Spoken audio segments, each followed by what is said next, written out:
Assalamualaikum, salam jumpa daripada Nurul Pamai. Ni sambungan yang semalam, video semalam. So yang ni bumi pisang yang saya dah bersihkan tulangnya, saya celup dan saya letakkan garam kunyit. Jadi yang ni dalam bentuk ni saya rasa dia sesuai dibuat apa saja. Lembut sebab yang hari tu saya tak celup. Yang kali ni saya celup dan dia lembut dan dia bila dah macam ni sesuai lah nak masak gulai ke. Kalau tengok kan bentuk dia macam udang kan. Macam adalah rupa-rupa udang tu bentuk dia. So kita boleh ganti udang lah. And then this one, yang ni stok dia yang saya pun dah rebus juga. Cuba tengok fiber dia. Apa yang anda teringat? Kalau saya teringat daging. So this one, saya akan jadikan dia rendang. Ni macam substitute daging lah. Yang ni udang.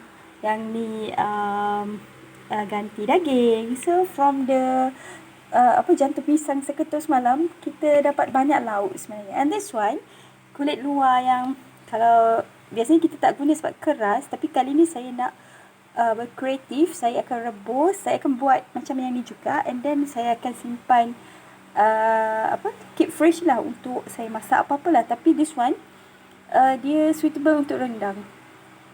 Rendang kering, rendang garing lah. Mungkin kita boleh campur dengan sambal bilis, ikan bilis goreng garing tu, dan then kita masak ala sambal. So kita dah nampak kan daripada satu jantung pisang yang isi dalam tu, memang saya tak cerita lah sebab yang tu memang kita tahu boleh masak apa saja kan. Asal macam api, masak kerabu, ulam cicah budu pun sedap, macam-macam kita boleh buat dengan yang tu. Yang tu tak perlu diberitahu lah sebab well understood. Tapi yang luar-luar yang selalu kita buang ni je, yang ni sebenarnya boleh juga. Okay. Saya dulu kecil-kecil sebab kami orang susah, so koya tu banyak lah, kami banyak hayal. So this one kami selalu bila main masak-masak, this one udang, this one daging. So acah-acah feel like makan lauk yang best-best sikit lah. So finally at the age of almost 50, saya kembali bereksperimen dengan benda-benda yang saya main masa kecil. So itulah hidup.